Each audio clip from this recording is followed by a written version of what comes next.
Hey, Gaye, it's so great that I'm glad you agreed to come on. I understand it was the '70s, right? When you came out, and where were you? And let's just go with that.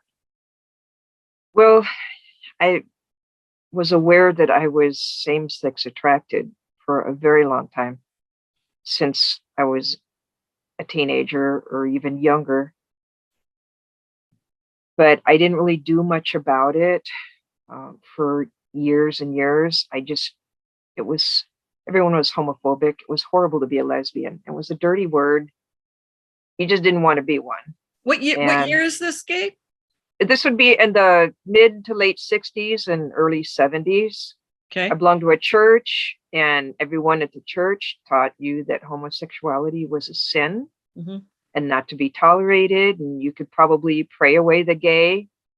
I did come out to one church counselor that I was one of those horrible people, but again, there wasn't a lot I could do about it. But I hated the whole concept. I didn't want to be a lesbian. I thought maybe I could learn out of it, grow out of it. Hmm. I hung around with like kind of a group of misfits at high school, and I look back now, I realize all the gay kids. Were they like artists or musicians, or the what was the Yeah, odd bunch, one right? became an architect. Um,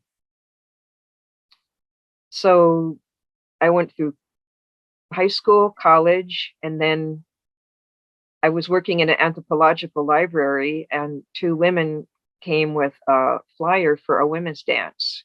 And I'm like, wow. And I was like totally excited at the concept.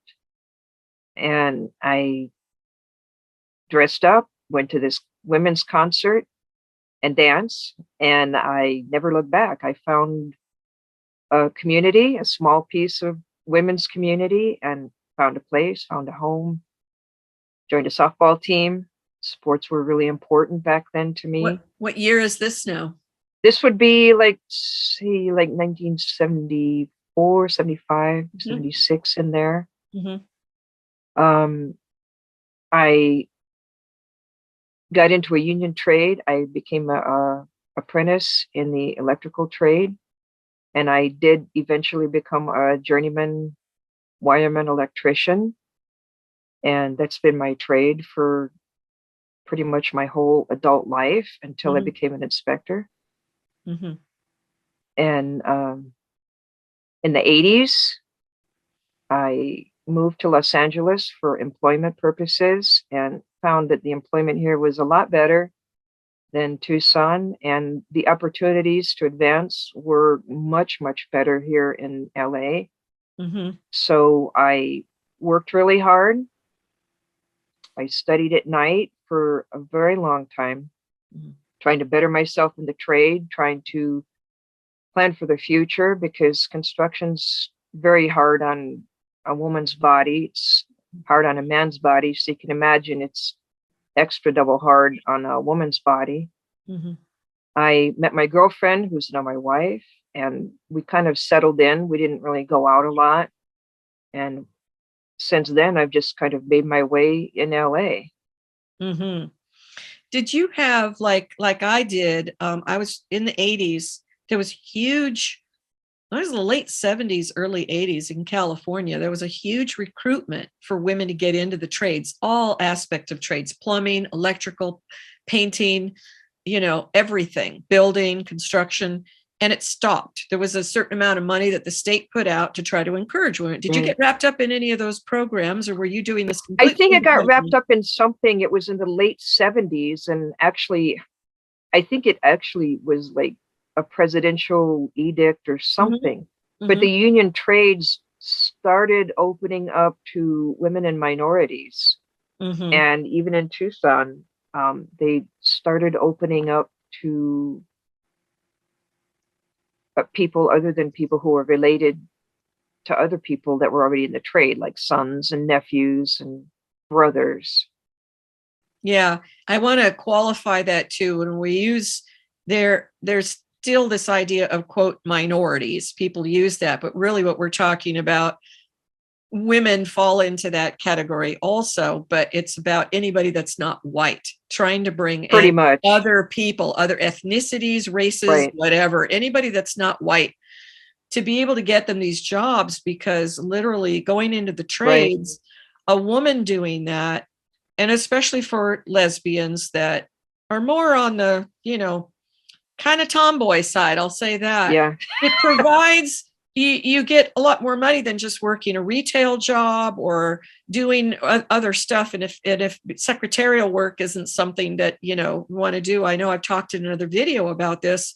There were not a lot of job options, so that when these things happened in the late 70s and 80s, trying to recruit women, that was huge. That was a big step from where we had been from the fathers that went through World War II, or the grandfathers, all this stuff. These jobs were not available to women. They had to really be, seen as very odd women that would even be able to get a job and learn the trade of like what you did in terms of being an electrician.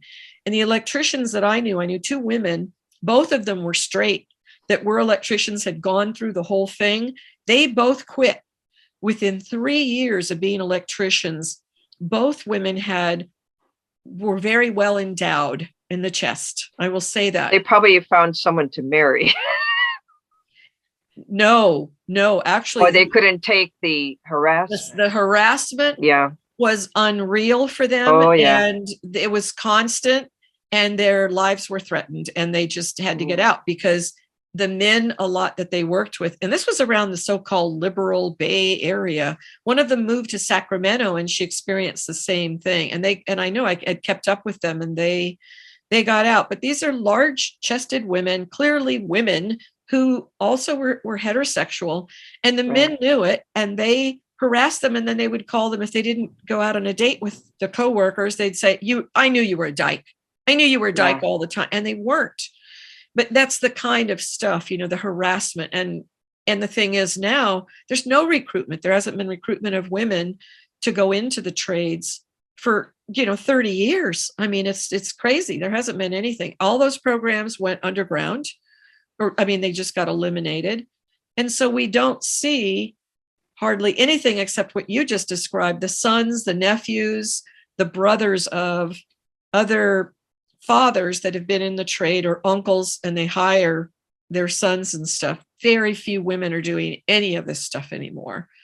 So I'm really glad. It's exciting, and it makes sense that you went from being an electrical, apprentice to an electrician, and now you become an inspector, because there's the thing is that you have these years of expertise. And I'm wondering, did you experience, Gaye, any of this, either kind of sexual harassment or just job harassment, about you taking a job from a man? I had all of that. That's a whole nother topic. But yes, coming up with 40 years wearing the tools, yeah, I did. And some, even on the inspector side, not as much from my coworkers, but when I started as an inspector for the city of Los Angeles, I was with building and safety, and you are an enforcer of the electrical code.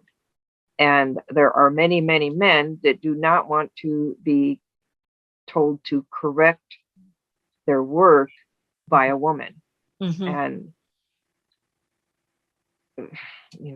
they would come into the counter and complain and point and get my senior inspector out and like, oh, let's look at the plans.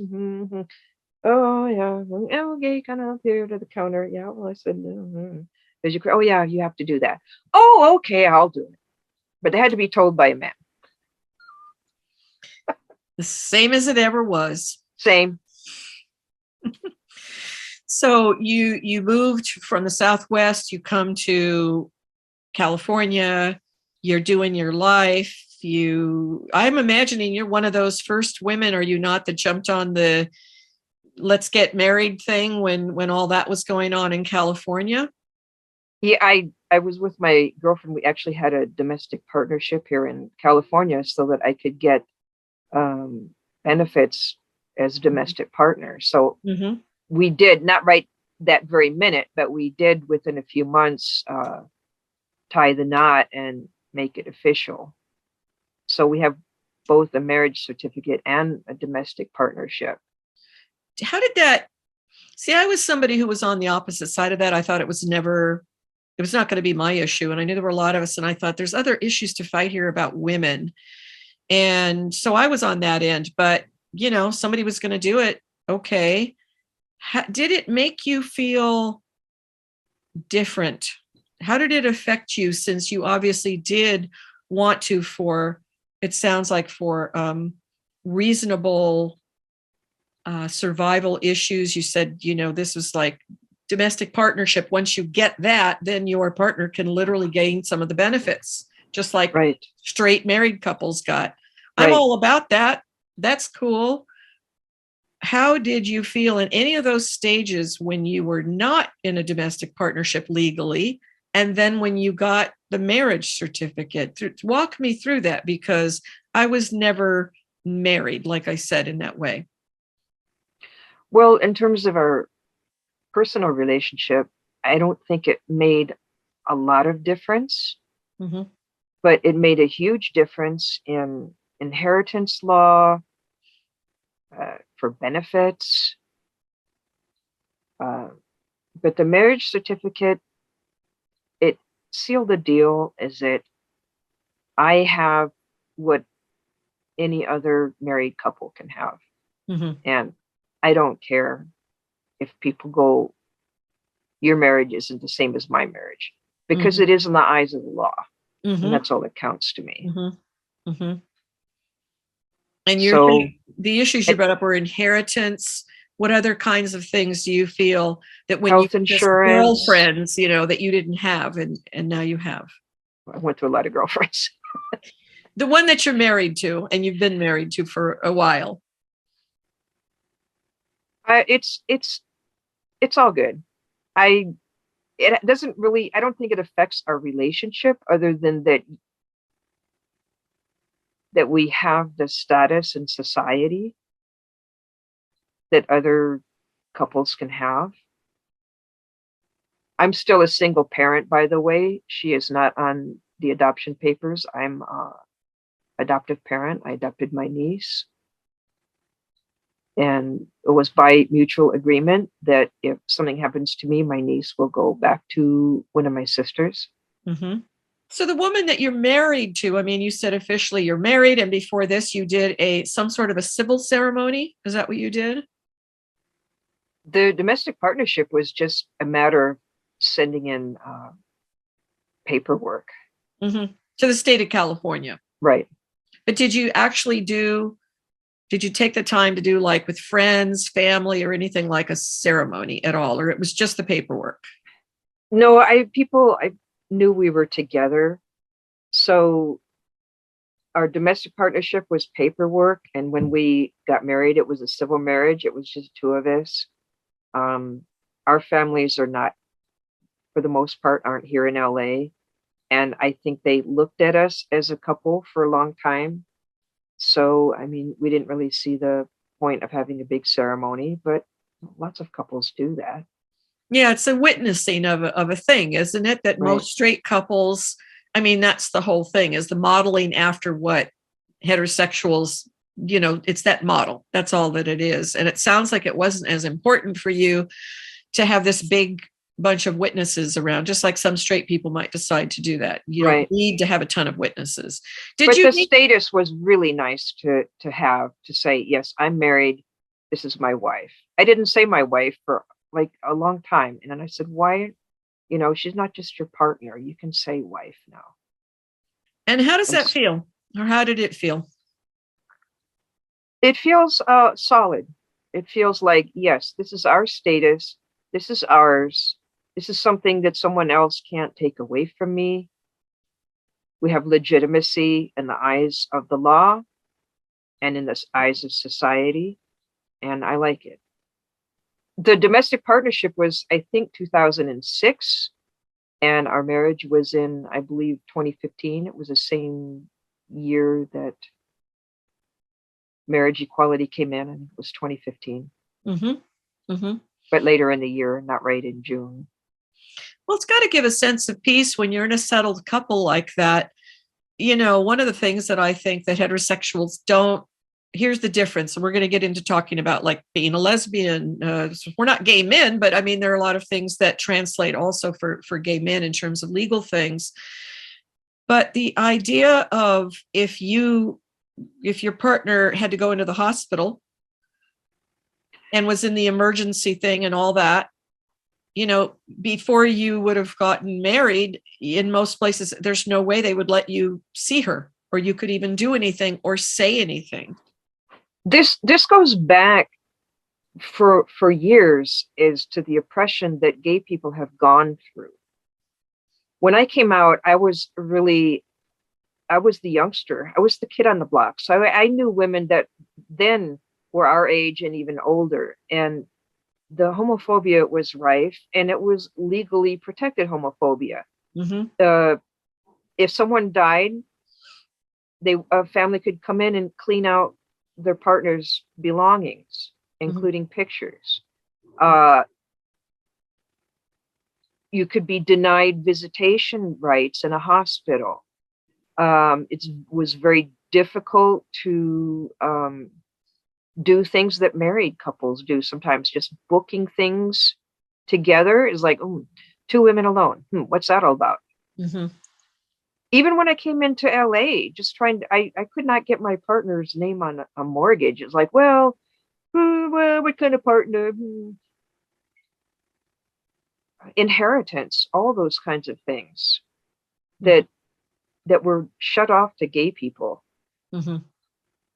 Women had to closet. I mean, gay people had to closet in order to keep a job and a roof over their head. People had to closet to keep their kids, and have a little semblance of a decent life.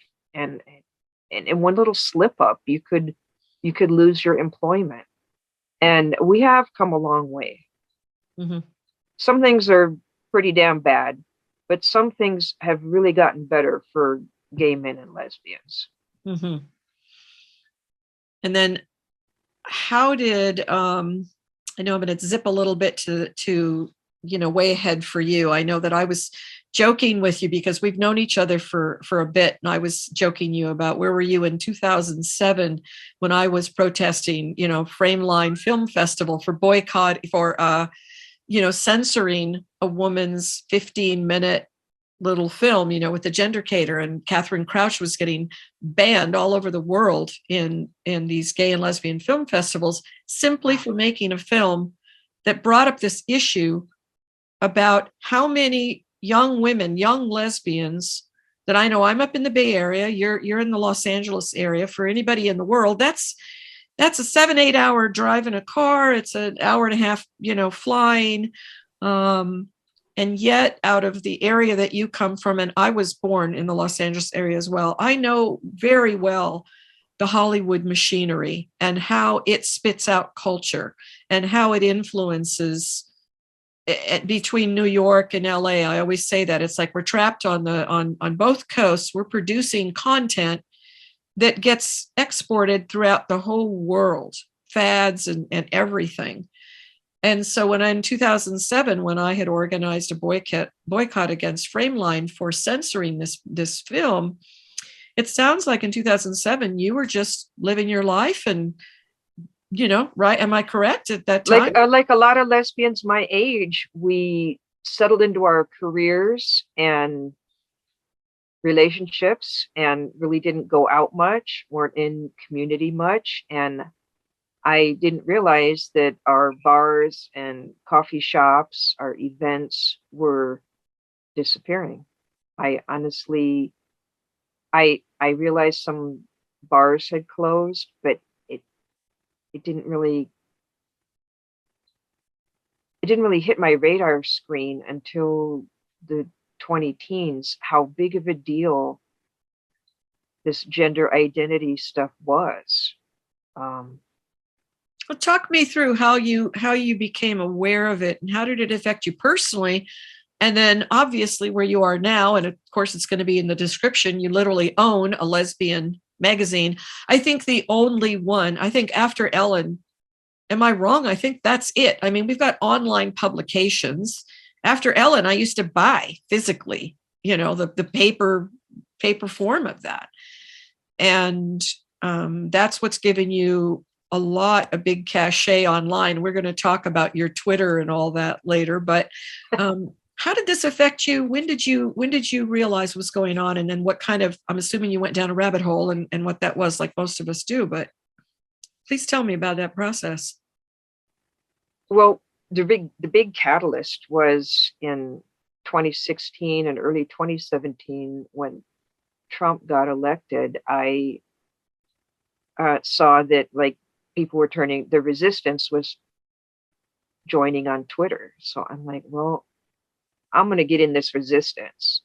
And so I resurrected an old Twitter account and I joined up to see, what was happening with people resisting this Trump administration. And also I saw that there was a big women's march and I'm like, oh, darn, I didn't get to go to the women's march because of my kid. And a lot of feminists were saying, well, we boycotted the women's march. I'm like, oh, tell me more. What happened? And it was because trans women were being platformed and obviously they were taking away a spot from a woman. You mean men pretending to be women were starting to get platformed by other women or by lesbians? They were platformed at the big women's march that I recall. Is this 2016? 16 or 17. Mm-hmm. I'm pretty sure. And so I started following some of these accounts that were going nuts to this. And especially when I found out that there was all kinds of males calling themselves lesbians. What the hell? And yes, I have known cross-dressers in the past were trying to infiltrate women's community for years. And for years, lesbians were like gatekeeping at our dances and things like that. Mm-hmm. So I've kind of known there was this undercurrent, but I didn't realize that now it was front and center, full stage. I'm like, what the hell? Mm-hmm. So my Twitter presence, I started growing and following some of these accounts. And it was in 2018, the two women in New Zealand went out in front of their Pride parade. I think it was in March of 2018. And had a big sign that said, no puberty blockers for kids, protect gay and lesbian youth. And I'm like, this is in New Zealand? New Zealand, not London, you're talking about. It was in New Zealand. And I'm like, oh my God, this is the most awesome thing. So I got inspired and I took a big Labrous lesbian flag and put some choice sayings on it. Lesbian Pride 2018, lesbian equals female homosexual. Transactivism is misogyny. I actually put that on the flag. And I went to the Los Angeles Pride Parade. And a woman wrote an article about me and it went to Feminist Current. And it kind of put me on the radar screen. My Twitter presence grew quite a bit. Mm-hmm. And it put me on the radar screen of AfterEllen staff and people associated with AfterEllen.com. So I started growing a little bit of a presence by hook or by crook, I guess. Just because I went out and took a flag that says, this is what a lesbian is. And where did you display the flag? I was along the side of the parade and I was pretty aware that there were people hostile to the message. And I wrapped it up and got out of there in a timely fashion. Were you by yourself or with other? I was by myself and people were a little worried, but it all turned out just fine. And I came back and had pictures. I had no idea so many people were on cross-sex hormones and puberty blockers were becoming a thing. This was like kind of news to me. Mm-hmm. In 2016, TERF hasn't come around yet. Right. It was like 2017. I think it was starting to be bandied about, actually, but I didn't know. I remember asking, what does cis mean? And it was like, oh, it means you're comfortable in your own skin. I'm like, oh, that must be me then. I didn't realize it was this whole baggage between trying to divide women into cis women and trans women. I mean, I'd learned all that over reading people's tweets and looking at written materials that was being posted. Mm-hmm. And I started getting pretty outraged, particularly when it comes to males claiming they're lesbians and their girlfriends claiming they're lesbians, and lesbian is an identity, and how goddamn many people were claiming they're lesbians. Mm-hmm. Because you and I know, and I think most of the rest of the world knows, that there are 3 sexual orientations: heterosexual, homosexual, and bisexual. Mm-hmm. Oh, yeah. And I consider those fixed and immutable. And people who are telling me that you can become a lesbian, I think they're dead wrong, because that was what I was told when I was young and really struggling. And I tried, and I spent years of my life trying not to be a lesbian, because it was not the thing to be. It wasn't cool. It wasn't good. It was wrong. And it was a long struggle for self-acceptance. Mm-hmm. Mm-hmm. So I get a little bit of outrage when for some women and men, it's the flavor of the month, the thing to be. I wish nobody wanted to be a lesbian again, and we could just be back to being lesbians again, for God's sake. You mean you wish nobody would say they're a lesbian? Yeah. I wish it wasn't cool. For some reason, the only people who they think is not cool to be lesbian is the actual lesbians. We are like marginalized in our own term. Mm-hmm. Mm-hmm. Well, this is what has always gotten me. And I think we don't have the same language in America, but in the UK, I understand it's a huge issue mostly because of one academic that tries to shove this down everybody's throat. This idea that anybody can be a lesbian. And then they love to bring up this song of Alex Jobkins. That's any woman can be a lesbian. They love to use that. Any woman cannot be a lesbian. She was not serious about it. If every woman could be a lesbian, they would be lesbians. Like 99%. Well, maybe 90%. I think most women would be lesbians if they could be. We have a mutual friend whose name I will not mention here, who just yesterday said to me, she'd left me a message. We were having this philosophical conversation about the stuff going on. And she's straight. And she said, believe me, Joey, it's no picnic being attracted to men. I was like, that's mostly what I'm hearing from young women. I find it very sad. Mostly young women who are like, all the guys that they even think about are porn soaked. They themselves have often kind of weaned themselves away from pornography, or they didn't get into it, and they're finding all of their peers. I could imagine it's got to be a hard thing to be attracted to men. But this isn't something that women used to say 20, 30, 40 years ago. I've been out for over 50 years now.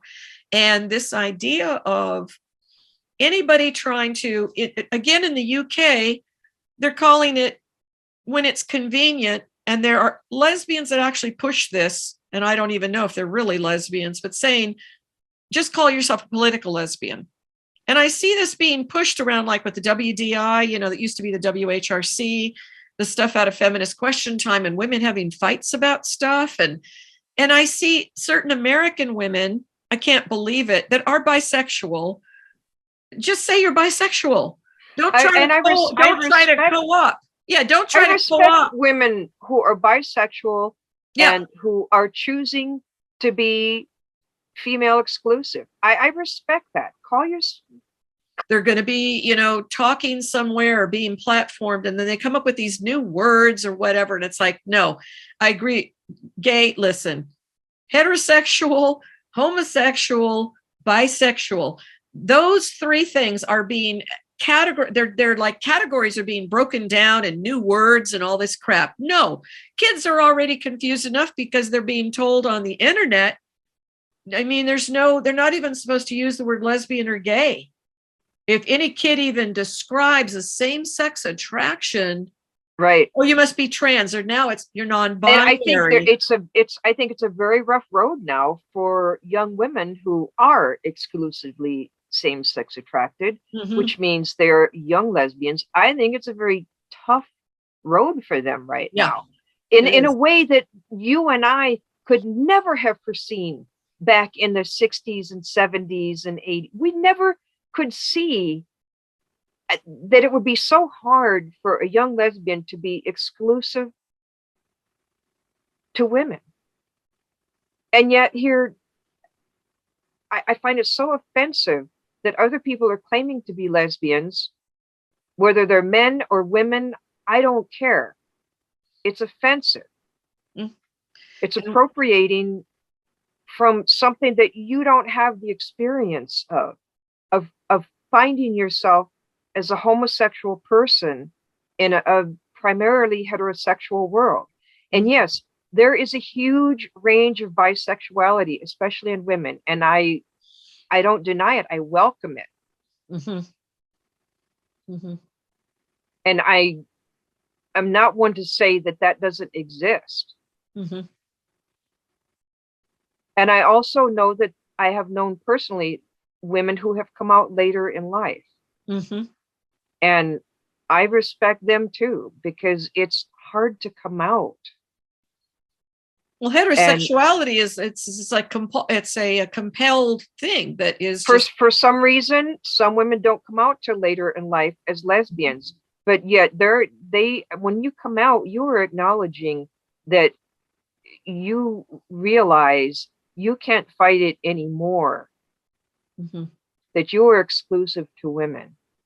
And like that is like a turning point you don't come back to, because you realize that you are in your own true heart of hearts, your self of self. And there's no turning back from that. Now, when we look at what you and I've grown up with, whether it's books, films, music, parties, I mean, everything. It affects social life. It affects everything. It does. And I spent years denying my own homosexuality because of the stigma involved in it. And sometimes I wish that I could have been a young, strong little dyke kid from the age of 13 and said, I'm going my own way. This is what I'm doing. But I had zero support for that. Anywhere, not in school, not in church, not in family, and not in friends. What kind of church? When you say church, what kind of faith were you in? Lutheran church. Oof. That's pretty traditional doctrine. Oh, yeah. White bread America, kind of. Steeped in racism, like Seventh-day Adventist and some other, those sort of Midwest. Midwest, yeah. Yeah. Wow. Yeah, that's some hard stuff. Anti-Semitism is intense in all of that as well. I would include that in there too. Yes, indeed. Yeah. And I can't deny it, but that, there's a lot of things you get fed when you're a kid that you have to spend time like trying to work through. Yeah. Oh yeah. Can imagine. Yeah, I'm glad. Thanks for, being willing to go there with me about this thing with the lesbianism, because it is, to me, it goes back where I'm going to ask you questions about, do you feel that, because I certainly do, Gaye, coming out in 71, I really was much more immersed in learning about this new thing for me it was all about looking at women's rights. And really that, because I didn't see myself, I think, unlike you, I thought that I was a guy trapped in a woman's body. I had that whole thing going on for my whole life. And even after I learned about feminism and all that, which I feel is eventually what rescued me from this idea, and I realized around the self-hatred and all that stuff, there was a thriving, wonderful culture that developed out of my sexual orientation, my oppression, my realizing there's other women like me. I always thought it was about gay men, and that was the focus, and that was really, but I knew that in the laws, like when I came out in 71, they were still illegal. Homosexuality was illegal. And people don't recognize the day to day. This is something that you hinted at earlier. You said, from the time we wake up in the morning until you hit that pillow at night, the hundreds, if not thousands of machinations that we would go through about phone conversations, where we're paying our bills, who we're talking to, what we're dressed like, how we're looking at somebody, how we have to not look at somebody, avert our eyes. Something that I wanted to ask you, since you were in the trades as well, and I'm assuming, did you consider yourself a little tomboy or not? Did you grow up with that? Yes, I was like not just a little tomboy. I was a little butch baby from the earliest memories I have. And I got little cowboy outfits to prove it. Even in big family gatherings, all the women and girls had dresses, the boys had trousers, and I had my little cowboy outfit on. And my parents were actually pretty tolerant of my, I guess you would call it now, gender non-conforming, because that's been me from like probably day zero. I loved it. I love those little cowboy outfits. I love the trucks, the boys' toys. I love the privilege that boys had. I don't honestly can't really say that I had what they're calling gender dysphoria. I don't recall wanting to so much be a boy. I was like insanely jealous of all the things they had. But my parents did provide me with like the footballs, the toolboxes, the boys' outfits. They kind of indulged me a bit. So I was kind of comfortable with them letting me have the things that I wanted to have. And I thought that they probably thought it was a phase I would grow out of, which obviously I never did. You became an electrician. I was like, do you feel that helped inform you in terms of, like, were you thinking as a little girl like that, what you wanted to be? No, because women and girls, that wasn't like a trade you could really go into. So what did you think you might do? Because I think most kids think about the things that they'd like to do when they grow up. Strangely, when I was in high school, I remember saying I wanted to be a Bible translator and go to like far culture and tell everybody about how God's going to save them. You wanted to proselytize, so you were that. Yes, I did. I thought I had like a lock on knowledge that could like help people be saved or some such nonsense. I have a degree in anthropology. Oh, okay. You know, when the Mormons go off and their thing is that for 2 years they have to go to some other place and do that. I mean, Christians in general, and then any religions, right? There's a lot of stuff like that. That's the same. They're supposed to go. You're supposed to go and, spread the word of a higher. Oh, I was a born again Christian for a while. So yeah. When did that happen? What year? How old were you? Probably floating around the early 70s. Were you a lesbian also, or? I knew I was same-sex attracted. How did you reconcile that? You can't. Yeah, I just lived with these huge conflicts, these huge, terrible conflicts, which, kind of tear at you. But I would try and compartmentalize everything and put it on a shelf. And I just figured maybe I could pray away the gay. Never happened. But these were times, right? I mean, this is like you and I have lived through Anita Bryant and her campaigns, Phyllis Schlafly, right. these women who were like anti-feminists, right, and all about that anything with homosexuality, the whole agenda was to destroy the family. Right. That was the times, and you can find plenty of it right now. I can go and find you something like in 2 seconds on Twitter about the same thing. And now homosexual people are continually force teamed in with transgender people, which really isn't a good mix at all. Mm-hmm. It's not a good mix. Mm-hmm. Because a sexual orientation and an identity are two separate things. Mm-hmm. And it's a bad pairing. It's been a bad pairing. Well, and here's the thing, the difference between you and I, Gaye, and you've said this before, you admitted, oh, I was one of those, I was doing my life and this and that. You knew that I was out there.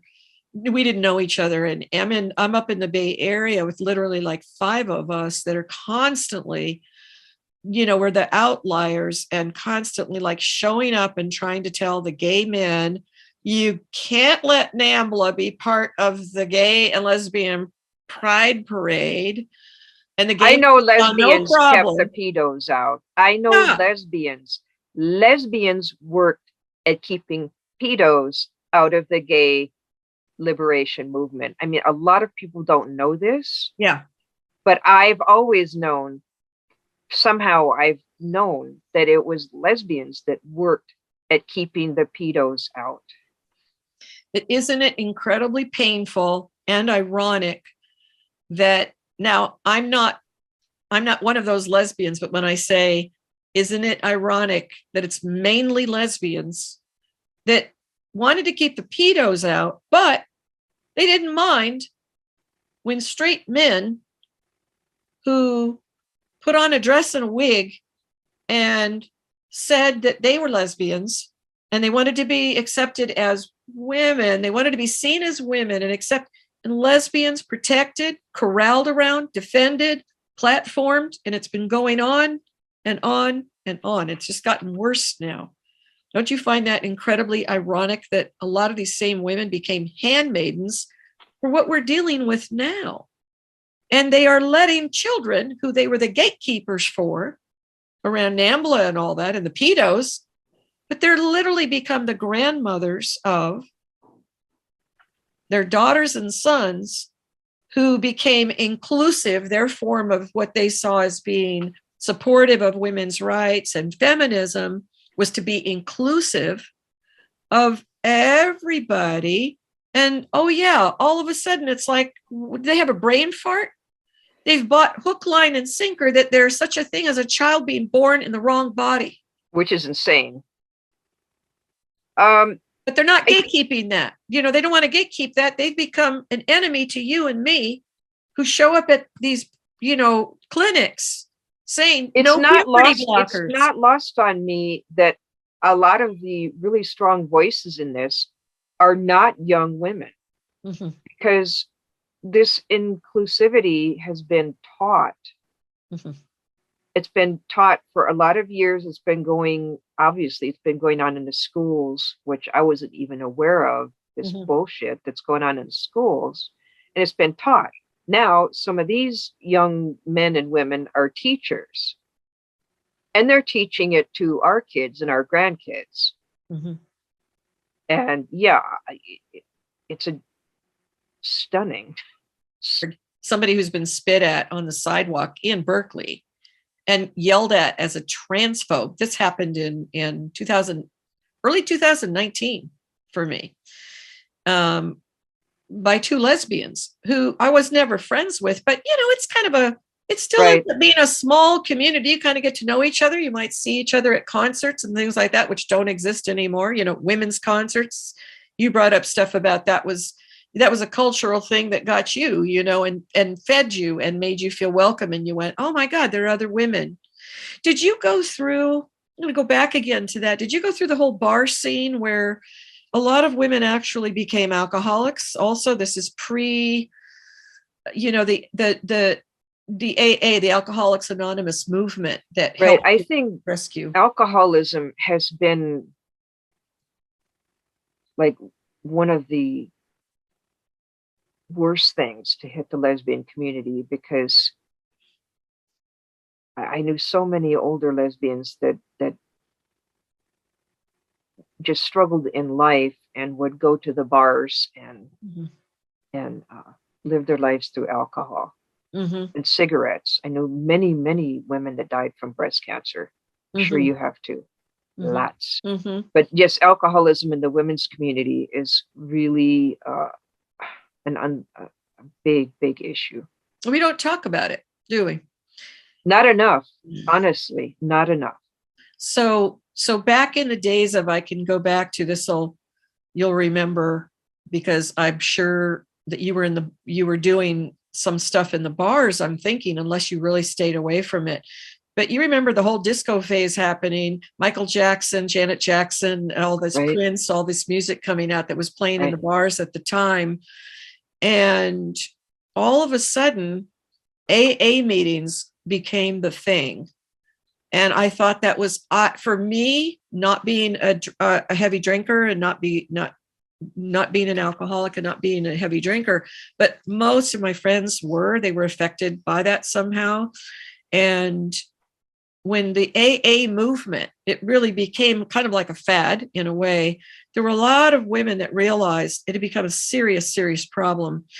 In the Bay Area, they started to incorporate a lot more non-alcoholic drinks. But they made them seem like, they had the same names, or they would call it, like a martini light, or, things like that. And that started to kind of happen as a thing. And all of a sudden, lesbians, instead of just all the cultural things that we had built in terms of the concerts, the book tours, all this stuff that had been going on, I was on a poetry circuit for a while, spoken word stuff. A lot of women started like regularly. I think it was because of the writings that we were doing, because of the sharings that we were doing with the consciousness raising groups and all that stuff that happened, that at some point women decided, I'm going to start dealing with my alcohol issue, because I don't know, and maybe somebody knows a whole lot better and I can get somebody to talk about this. But at some point, somebody was like, I got to stop drinking. And I'm going to help this thing by starting up an AA meeting that was for lesbians only. And there were some lesbian only AA meetings that happened. And then there was lesbian only Al-Anon, meaning those of us that might be enablers, or how do we in our culture enable each other to be in this consistent state of being numbed out of our feelings. There was a whole movement that happened like that. And there were a lot of women that started to become sober.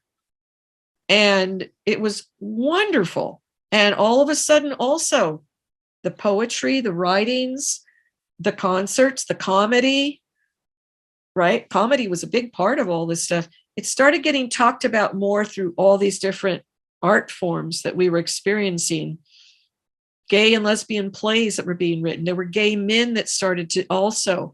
AAs were filling up everywhere. And then it went, beyond being like a gay men's only thing or a lesbian only thing. And it got broader. More women got pulled in to these AA meetings that were straight women and bisexual women. And they started to learn more about the struggles of lesbianism and how it wasn't just something that somebody picked, but the actual trials and tribulations that you and I've been talking about.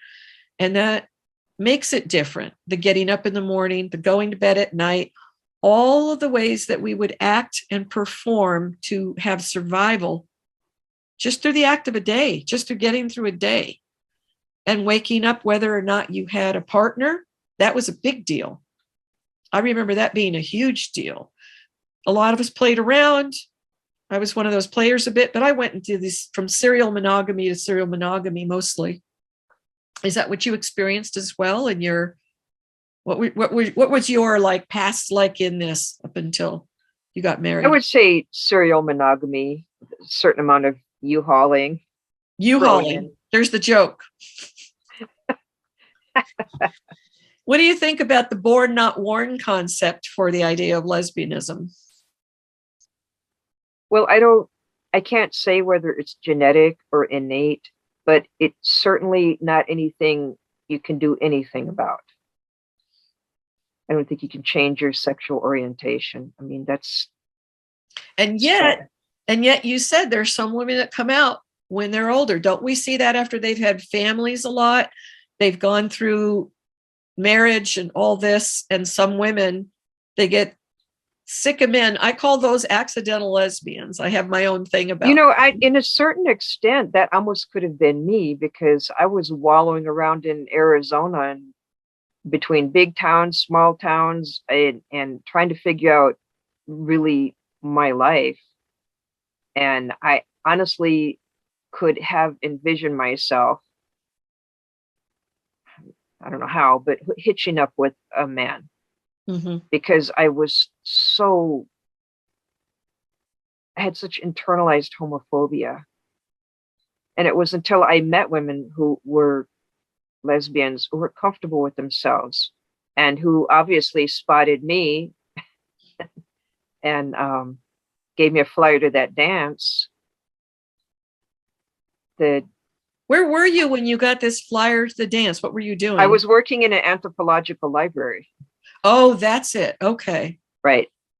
And these were women in archaeology or something. And wait a minute. And I was specializing in cultural anthropology. That's it. Right there. We have a lot in common. So anybody in anthropology, right? If they always try to find this one thing and they go, yeah, I know that. I do think that a lot of lesbians do tend to find each other in certain professions, or that there are certain things where there are interests there's a kinship for. And it's arguable because people also say, well, I've got gaydar. And straight people can say, I've got pretty good gaydar and stuff like that. I think when we say things like that, sometimes it's half jokingly, because when you really are othered and you know that you are surviving day to day without being able to be your full self out in the world, the way that many, many straight people can be, it gives you another sense of sensitivity, where you do kind of develop this other sense about you that's kind of wary. And I wondered if you ever felt like, did you end up developing a gaydar? I had very good gaydar. And what does that look like? How does it present itself to you? Just that sense, that little sense, that little look, the little smile, it's really hard to describe. But I had a very well-developed sense of gaydar. Have you ever been because wrong? Gay people had to be really extremely subtle. Yeah. And I think some of those things are learned behaviors, but they're unconscious maybe. But when it comes to your consciousness, or it's information shared seamlessly. Mm-hmm. Eye contact, smile, a lot of stuff around facial, body. Facial cues, little, like how you might turn your body towards someone. I mean, even I'm pretty good at gaydar, but I haven't really had it challenged in a long time. Since your name is Gaye, that was the other thing I wanted to say. Right. That's my given name. Joked about that endlessly. Oh, endlessly. But at one time it was like, Gaye, are you gay? And it was like, I hated my name. I absolutely hated it. And then for a while I hated the word lesbian. And yes, I'm gay. I was only gay. I did not use the word lesbian for a while because but I could be a gay woman. Why do you think that is? And why did we, and I'm throwing myself in there, why do women of a certain age tend to be comfortable using gay sometimes? I know, depending on who I'm talking to, it's extremely rare, but it's usually when I'm speaking with people that are much older and they're used to the gay thing. That's instead of saying homosexual, right. Lesbian is just too, I can tell if they've come from a conservative background and they're much, much older, but they're open to hearing about my experiences. As If a I gay use woman. the word gay, well, when I knew I was a gay woman, I'm in rare conversations like that. But if I say that, they stay much more open. They will listen to me more than if I say, well, when I was a young lesbian, there's something, you can see it. There's this, Right.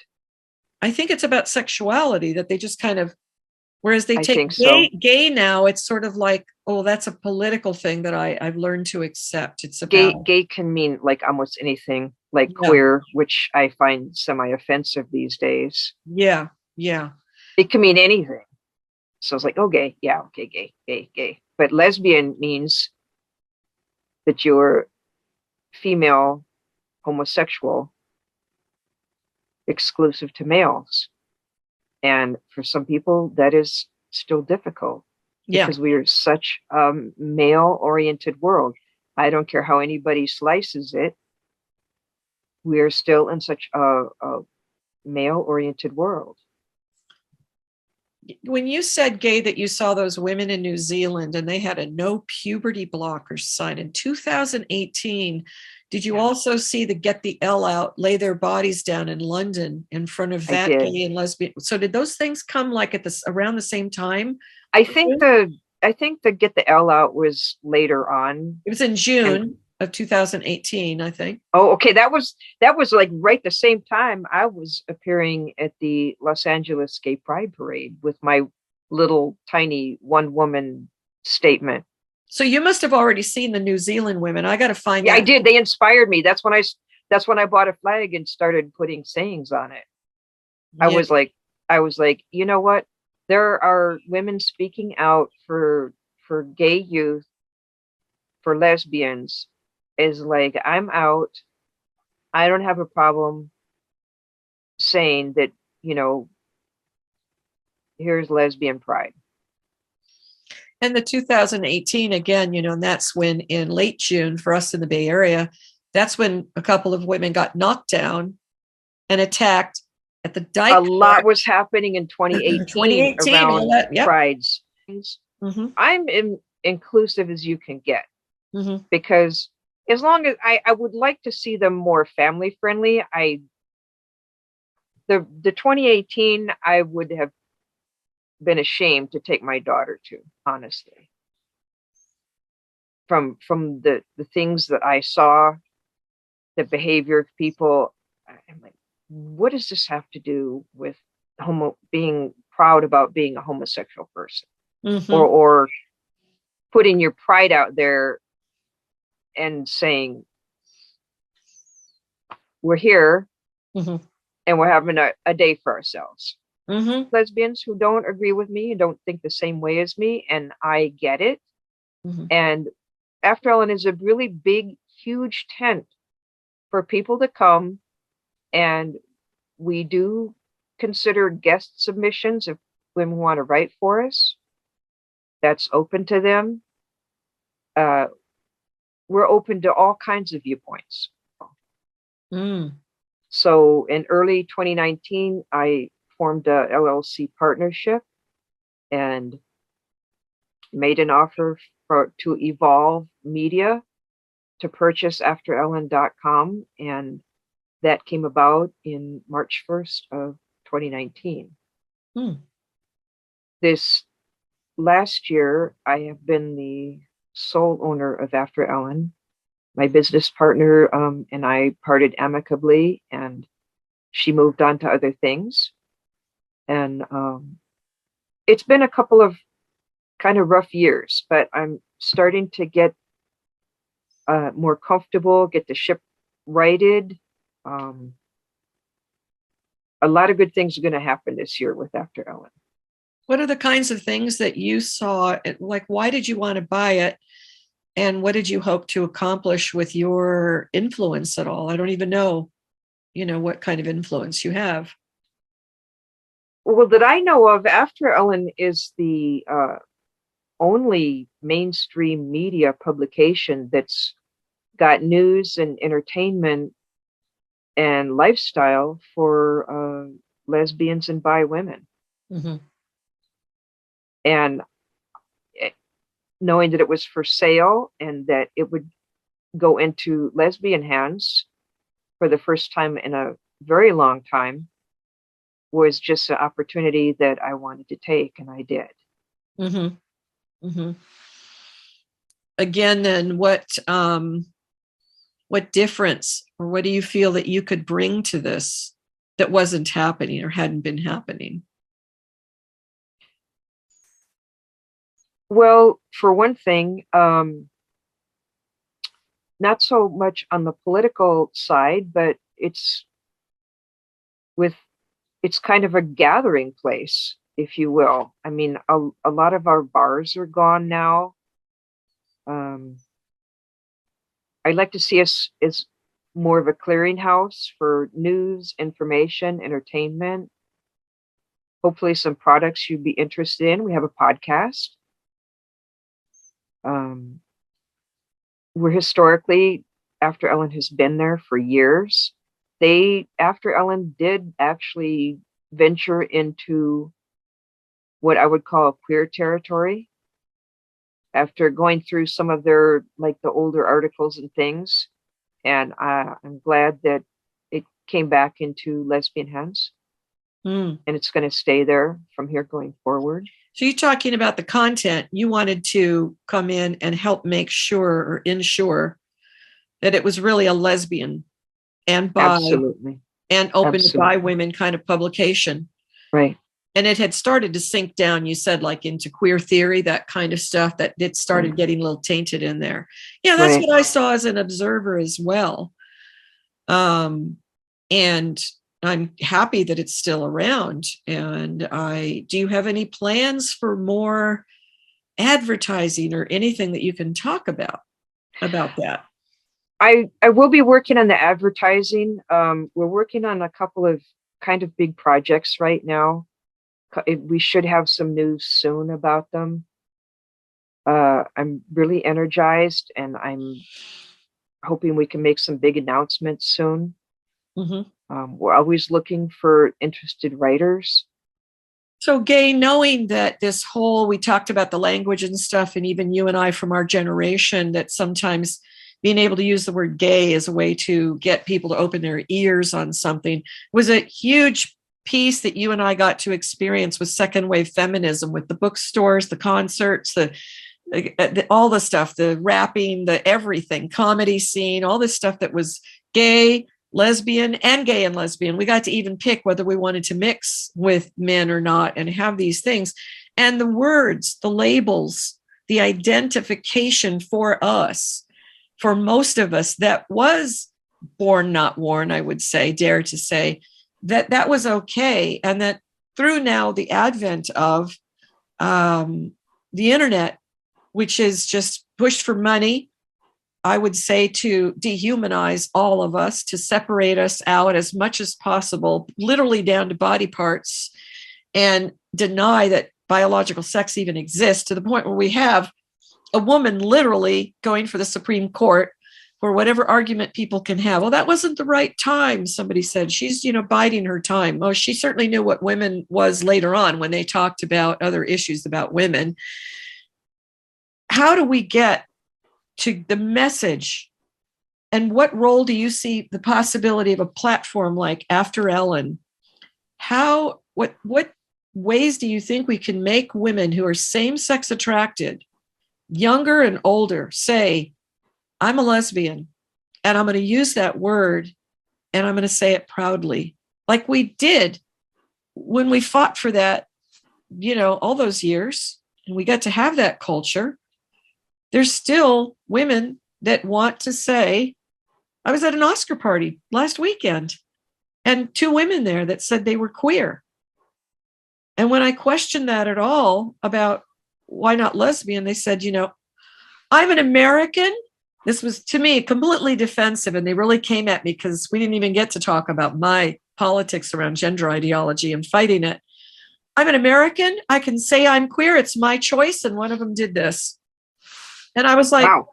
Yeah, no, it was intense. There was a very small number of us at this party. Wow. So how do we get women to realize whether they're 17, 18, 25, 35, 40? And I realize that it's a super privilege. I have friends that don't live in this country that cannot say that they are lesbians wherever they live. It's a privilege. Yes, in I have America. met some online who like back when I was a kid. You can't say the word lesbian. It's a huge stigma. Well, I mean, even say it, let alone be it. Yeah, no, they can get thrown in jail, their families broken up, everything. So the stigma is, and there are women in danger across the globe. Absolutely. I do not want to discount how privileged you and I are to be able to sit here and even safely discuss this issue. There are lesbians at risk across the globe simply for their sexual orientation, and Yep. I not want to be lost on that. That's right. That's right. And I think that when I hearken back to, I was talking about these arguments that have stemmed out of, this wonderful thing that happens every Saturday out of London at 3:00 their time, where they have feminist question time. And there are guests that they've had since lockdown every damn Saturday. Women from Japan, from Korea, from France, from the Eastern Bloc, from America, from the UK, Australia, New Zealand, all these women, Finland, Sweden, everything. And we've learned so much about that. But yes, that's what I wanted to sort of wrap this with, is that the privilege that you and I have. And some women say, why do you got to bring this up all the time? Well, because we can. I think it's our duty as much as possible, because I know when these women, Andrea Dworkin, who's been passed for a long time, and other women, the literature that came out of that second wave feminism, Janice Raymond, who is still alive, who, yes, was very prescient about this stuff. These women in Japan and Korea, I've heard them say, I saw that. I heard Alex Dobkin singing this song. It's out of America or Western culture that a lot of these women learn this stuff. So yes, with the privilege that you and I have, I think it's our duty to show up in public as much as we can, to talk about this, because it has ramifications all over the world. It's not just our communities or our state that we're in or any of this stuff. And you and I are activists, and I know that you became an activist. And I thank you for being such a warrior with me when there were just 5 of us at Netflix. We won't get into that. But the Netflix protests that happened, you were documenting on your phone using that large platform that you got onto Twitter because of the Trump thing, and you're like losing your mind, right? Oh my God. And you knew there was some resistance that was building, but out of that, kind of by accident in a way, you learned that there's all this stuff going on. And as a lesbian woman, you were not out there doing stuff, until it sounds like, really, I'm not saying that you never went to the parades or anything, but I mean, 2018, you made a statement. You were on your own, and you end up in Feminist Current, and all of a sudden, and that's where you find out about the lesbian magazine, AfterEllen, your whole, I would say that from then, Gaye, and it was because of Twitter also, that's how I really learned about you, because I'd gone down to LA.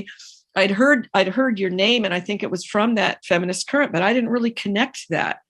And now you've been involved in clinic protests. You went to WeSpa. You went to Netflix.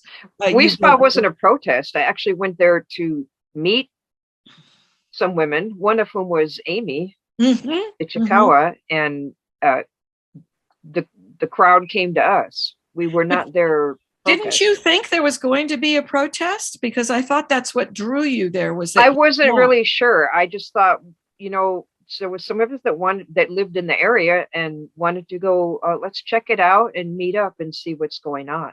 It was an exploratory thing, because it was. We were not there with the intention. We had no signs or anything. We had walked through without incident in like their counter protest area. Of course, I wasn't wearing the t-shirt, "This witch doesn't burn," but it really just kind of came to us.